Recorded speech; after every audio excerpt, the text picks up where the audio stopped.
अहिल्यानगर शहरातील बहुचर्चित रेखा जरे हत्याकांडातील आरोपी सागर भिंगारदिवे जामीनवर सुटल्यानंतर त्याची मिरवणूक काढून त्याचे व्हिडिओ व्हायरल केल्याने पोलीस अधीक्षक सोमनाथ घारगे ॲक्शन मोडवर आले।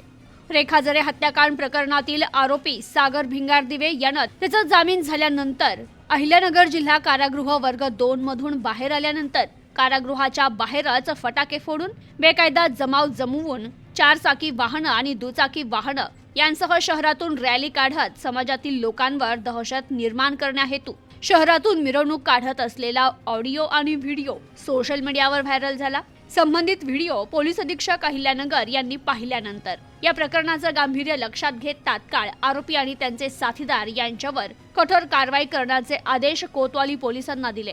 संबंधित व्हायरल व्हिडिओची पडताळणी केली असता त्यात 20 जून रोजी अहिल्यानगर येथील रेखा जरे हत्याकांडातील प्रमुख आरोपी सागर भिंगारदिवे यांना त्याला न्यायालयाकडून जामीन मिळाल्यानंतर कारागृहासमोरूनच दुचाकी आणि 4 चाकी वाहन ताफा आणि सोबत 70 ते 80 इसम यांच्यासह सार्वजनिक रस्त्यावरून आरडाओरडा करत मोठ्यानं घोषणाबाजी करत फटाके वाजवत बेकायदा बेधडकपणे वाहन चालवत वाहतुकीला अडथळा निर्माण केलाय। तसेच समाजात दहशत निर्माण करण्याहेतू कारागृह ते केडगाव वेसपर्यंत दुचाकी आणि 4 चाकी वाहनांसह मिरवणूक काढून जामीन झाल्याचा आनंद जल्लोषात साजरा केला होता।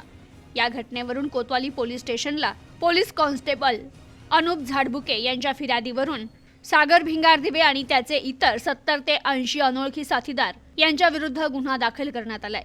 गुन्ह्याच्या वेळी हजर असणाऱ्या आरोपीचे साथीदार यांचा सीसीटीव्ही फुटेजद्वारे शोध घेऊन गुन्ह्यात वापरण्यात आलेली सर्व वाहने जप्त करण्यात येणार असून गुन्ह्याचा पुढील तपास पोलीस उपनिरीक्षक कृष्णकुमार सेंदवाड कोतवाली पोलीस स्टेशन हे करतायत। तर यापुढे अशा प्रकारे कोणत्याही आरोपीने समाजात दहशत निर्माण होईल अशा प्रकारे अहिल्यानगर जिल्ह्यात मिरवणूक रॅली काढल्यास त्याच्यावर आणि त्याचे साथीदार यांच्यावर कारवाई करत त्यानं आणि त्याच्या साथीदारांनी गुन्ह्यात वापरलेली वाहनं जप्त करण्यात येतील। तसेच रोडवर विनाकारण स्टंटबाजी, विनापरवाना मिरवणूक रॅली तसेच रोडवर वाढदिवस साजरे करणाऱ्या लोकांवरही अशाच प्रकारे कठोर कारवाई करण्यात येईल असा इशारा पोलीस अधीक्षक सोमनाथ घारगे यांनी दिलाय।